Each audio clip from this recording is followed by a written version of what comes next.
Hello guys and welcome to today's video. It's a Q&A. I received some amazing questions from my followers on Instagram especially. I did some on Syntho and some on Josh Baker. I got significantly better questions on Josh Baker, so big up to everyone that sent them in. It's a mixture of some lifestyle stuff, some tech stuff, some daft stuff. But yeah, let's get straight into it. So Ryan Andrews 321 has asked, what job would you like to have done if you weren't a DJ/producer? It's a good question, actually. I'm very much interested in fitness. However, I believe this is a very oversaturated market. Yes, you can go online, but I'm not sure I'd want to do it as a career. I thought barbering for a bit. Never thought I'd want to be a barber, but I'm interested in hair and things like that. So potentially a barber, or I'm very much interested in marketing now.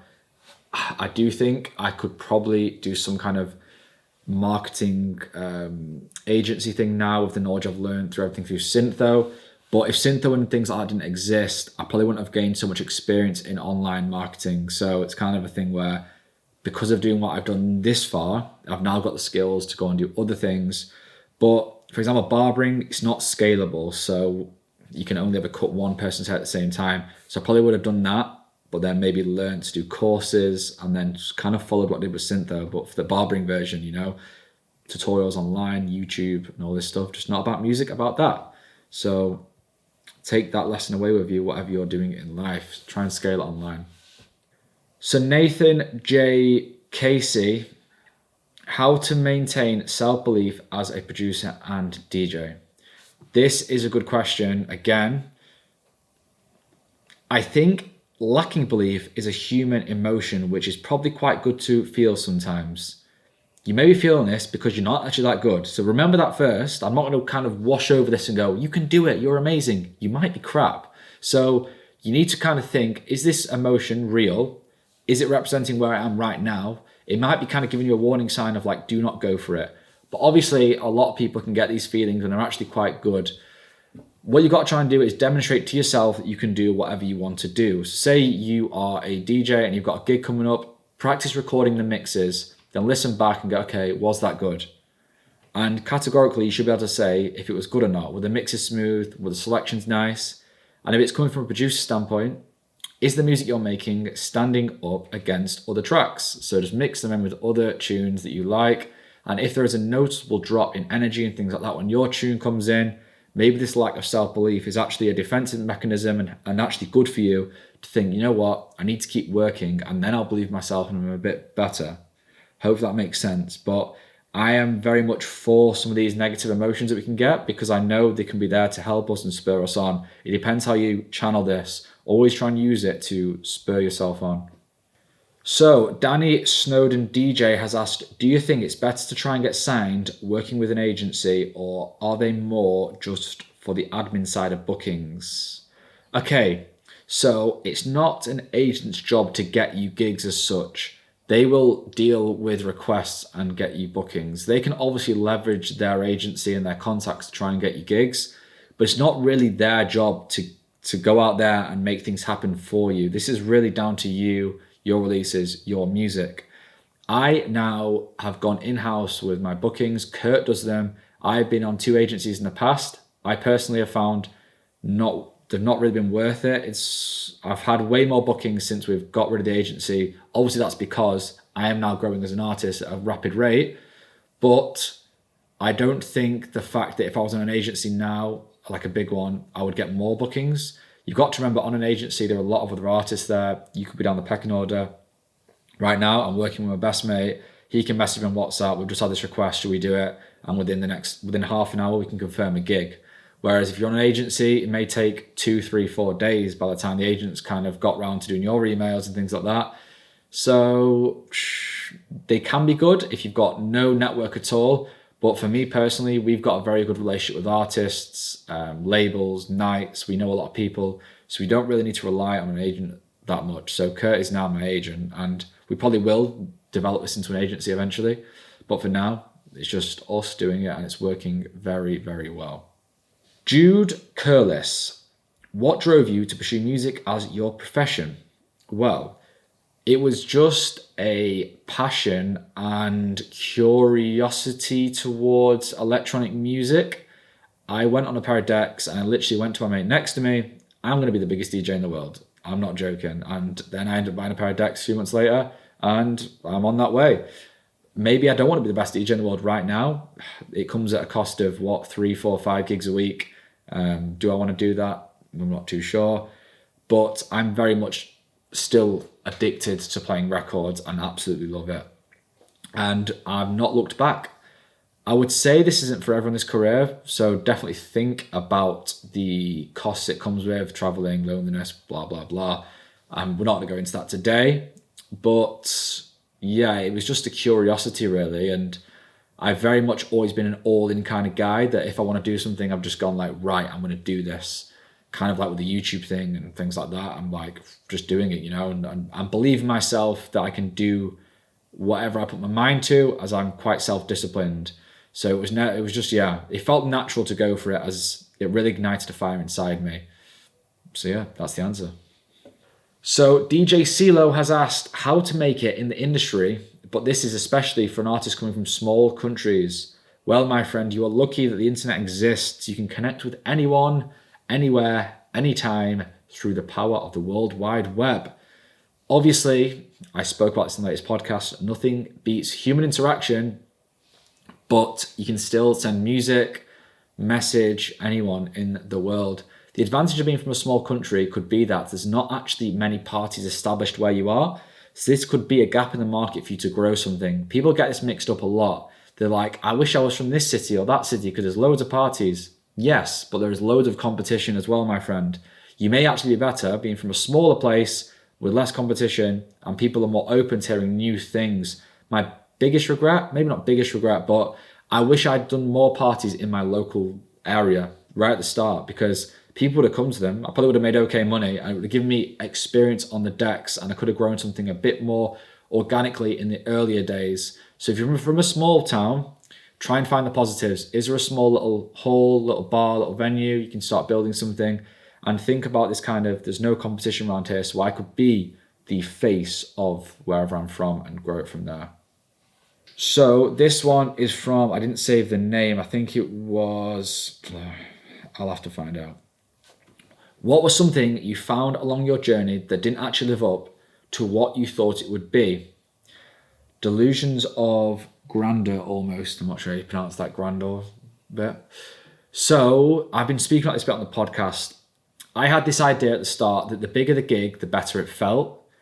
But you very much get diminishing returns the higher it goes with all these massive gigs, because the feeling doesn't, the bigger the crowd you play to, it doesn't really increase the dopamine, serotonin hit. It just feels the same. Like any win, you get used to the one before. It's not like one day you wake up from never playing a gig to playing DC-10. That would obviously feel incredible.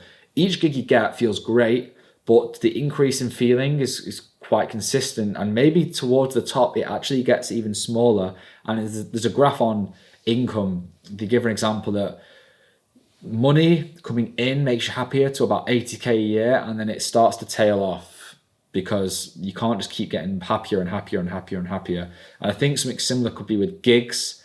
I don't think playing DC-10, then Amnesia for every night in a row, etc., is necessarily going to feel any better than the upcoming DJ who's just got his first gig at Sankey's. I was that guy that got the gig at Sankey's. That gig felt amazing, and still to this day, it's one of my fondest memories. So that maybe is something that didn't live up to what I expected, because I kind of thought that it got better and better and better. It is amazing, but there is a ceiling that you reach, and the feeling is just the same. It's the same feeling of, yes, buzzing, but it's not more buzzing. Hope that makes sense. So another great question is, what is something you worked on in your personal life that has helped your DJ career? I think in general, it's just upskilling in marketing. I didn't really learn about marketing to try and market myself as a DJ. I just have this kind of interest in, the digital space and how to sell a story and portray yourself online. And I really fell in love with the idea of documenting things. And I think just that has helped the DJing really, as it's been really great for marketing myself. And you're watching this video now, so A lot of people have discovered me through like the podcast, things like that. So I would consider them to be kind of personal. But I think just habits of self-discipline as well, through gym, through walking, these all come across to being disciplined with DJing. So Toby Simpson Music's asked a very interesting question, which I'm not quite sure how to answer. Do you think that DJs from down south are at an advantage compared to DJs up north? I do not think so. Not many DJs come to mind from down south when you think of for me, Leeds is an absolute hotbed for talent. Obviously Manchester. I don't think DJs from down south are an advantage at all. There is obviously more events, more clubs, but it also means there's more competition, things like that. I don't wish I was from London. Take that whichever way you will, but I'm happy where I am. So, favourite chalky biscuit from Pat McRandall. I would actually say, I think you're going to get a lot of, I like penguins, chocolate penguins. I love cookies. They're like my favourite, but I wouldn't class them as a chocolate biscuit. A cookie is a cookie. Chocolate penguins, if you're watching this, you don't think they're great, go and have one. Honestly, I didn't think they were that good, but they're slightly moist inside and unbelievable. Unbelievable scenes. So Ryan Cabara, memorable past milestones in your career. So when you say that, things that come to mind are first vinyl release, which was on C-Double, Luca Gazelle's label. My first ever club show, which was actually Mint Club on a Thursday night. Big up Mikey, who got that on the backs. I would say first ever You and Me event, which I remember very fondly. I would say the first ever hide and seek.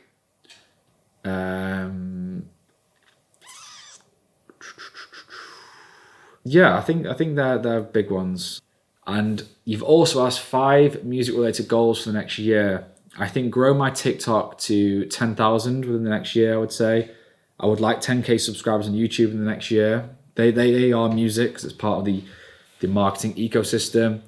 I would like to probably write some kind of album, maybe towards the end of the next 12 months, maybe in 9 months' time. I'm working on a very, very, very, very, very big project, which you'll see by the end of August, I think. When this is out there, everything is getting changed. But this is like taking up a lot of my time. So once this is done, I can focus on making music again. But yeah, at the moment, my one priority is to get this project done. And then it's obviously grow the different channels. But the music itself is not really at the forefront right now. It's this certain project. Obviously gigs and things like that, they are just a byproduct of working hard and being consistent. I would love to play some of the big Ibiza clubs next summer, DC10, things like that. I would like to feature on the circuit a bit more, become a staple on the bigger festivals, things like that. But obviously, I'm sticking to quite an underground sound, so there's this thing of like, if I want to play the big stages, do I need to go a bit more accessible? But I'm going to stick to my guns, I believe, for the next few years at least, of this kind of underground records, this sound. I think it can work. I think I can take it to the big stage. Obviously, people are doing it already, but not many artists have really gone on and played really underground records week in, week out to big crowds. I think a lot of it stays in small clubs, where I'd like to try and turn what we're doing now, You and Me, but into the bigger rooms. Ollie Wheeler 15, how you find balance between partying and travel and your health and fitness goals? Okay, this is a very, very, very good question as well. Personally, I have a very strict routine with training. I love training. Like I said right at the start, if I wasn't doing something to do with music, could be well fitness. I eat very good. I take great pride in going to bed at 9 p.m, 9:30 p.m. every day. I drink lots of water. I try and not go wild. I've actually got much better this year. I used to be a party boy. Anyone that knows me knows I love a party, but for 2022, I've been extremely sensible. I've not attended one after party this year. I've had one session, which went on a bit late, but I've not actually been to any after parties as such after any gigs. So I'm very happy with that. It's been a journey to try and get this self-discipline really, and also just realizing what I value truly in life. And it's not being hungover for 3 days after what's supposed to be a fun night out. It comes at a massive cost. So yeah, just generally planning ahead as well. If I've got a big night out, I'll train around that. And then also, like I said earlier in the video, just finding what I value more. That's helped a lot. And also with fitness, I've really changed how I train recently. I'm doing more functional style stuff, so incorporating more cardio and also tracking my lifts, which keeps you on track as you're always trying to improve and beat last week's number. So it's no longer, training just to look good. It's training to get stronger, feel better. And yeah, I'm actually loving training more than ever. So Sam Gittis has asked, which is more important to develop your own sound, unique plugins or unique workflow? Well, I do not believe there's really any unique plugins, but I mean, if you are suggesting a unique combination of plugins, this would develop a unique sound. But I think the combination of using your own little sounds and also doing it in your own way, but it's very hard these days to develop anything unique. But I would just say do things for a long time, take influence from different genres, different styles of music, and then combine it into one. That's how you could create something unique. So guys, that is the end of this Q&A. I will maybe do these every few months. Thank you very much for the great questions, guys. Especially, I think it was Adam asked me a few belters that I couldn't refer to the name in that. They were good. You should start a podcast. But if there's any other topics you want me to cover, any how to do this or my thoughts on this or my top 5 of this, comment below because I'm always looking for new ideas. Like, comment, subscribe, and I'll see you very soon, guys. Peace.